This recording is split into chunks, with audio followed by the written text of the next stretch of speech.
Fun fact, I actually helped back Yooka Laylee back when it was on Kickstarter. So yeah, I'm pretty excited to show you all my name here in the credits.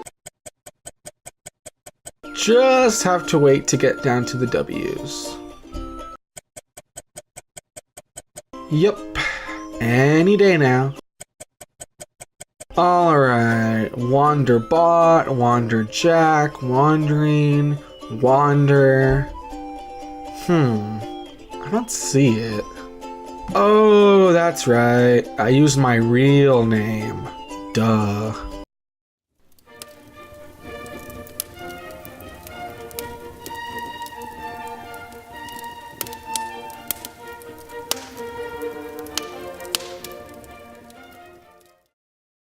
So if you saw this previous video of mine, you may remember me taking the time out at one point to voice my displeasure with Microsoft and their treatment of Rare. And if you have not watched this video, you totally should, as I would appreciate more views. Long story short, stuff has been rough, especially for Banjo and Kazooie. I mean, gone are the golden days of great platformers for the iconic duo. Heck, the last game they even had was almost a decade ago, and was a genre many fans hated.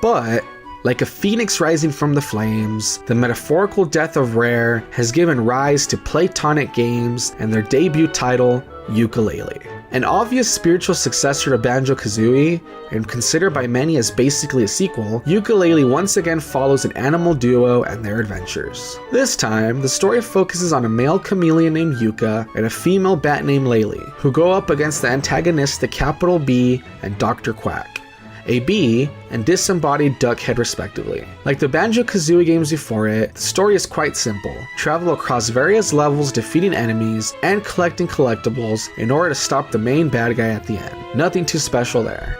Speaking of which, if you check the reviews and scores for this game, you may notice that they are pretty average. While everyone seems to be able to agree that Yooka Laylee does a great job of recapturing the feel of its N64 predecessor, there is debate on whether this causes it to be outdated or not. Other issues include camera problems, game control at certain points, levels feeling a bit empty, and criticism of the casino stage relying too much on luck.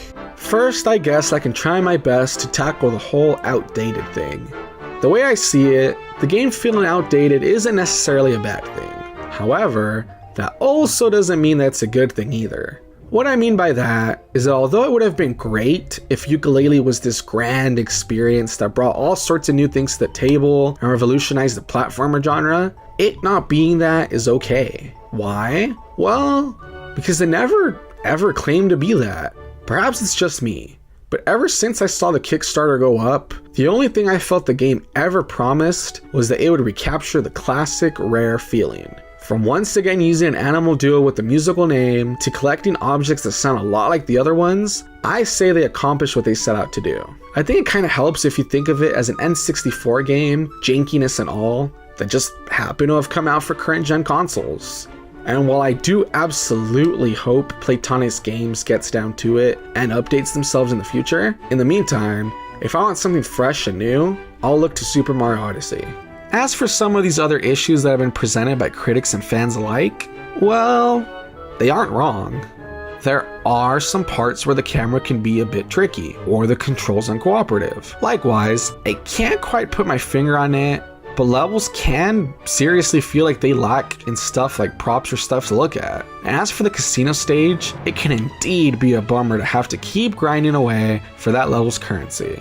However, while not optimal, I also don't feel that any of this killed the game for me. I mean, the way people discuss these issues makes it sound like this is the worst game ever and an unplayable mess, but that's simply not true. Sure, the game has its flaws, but then again, the way I see it, this is Playtonic Games' debut game. While that doesn't mean that they should have a free pass, what I do mean is that perhaps this is the studio getting their bearings. If the next game they make rolls around and is still full of problems, and it seems that they learned nothing from past criticism, then that's when I think they deserve to be put on blast. So yeah, here's to hoping they fix all that. So it's about that time for an overall review and recommendation. All in all, the game does have its flaws and can feel like it is stuck in the past. And, like any other game, it will definitely not be for everybody.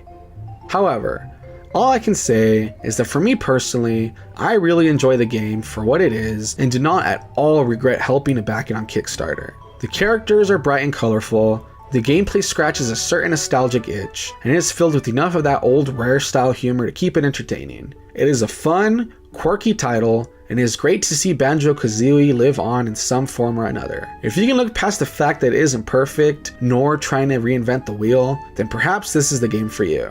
But hey, that's just my opinion. And remember, don't take anything I say too seriously. After all, I'm just a wannabe reviewer. Thanks for watching.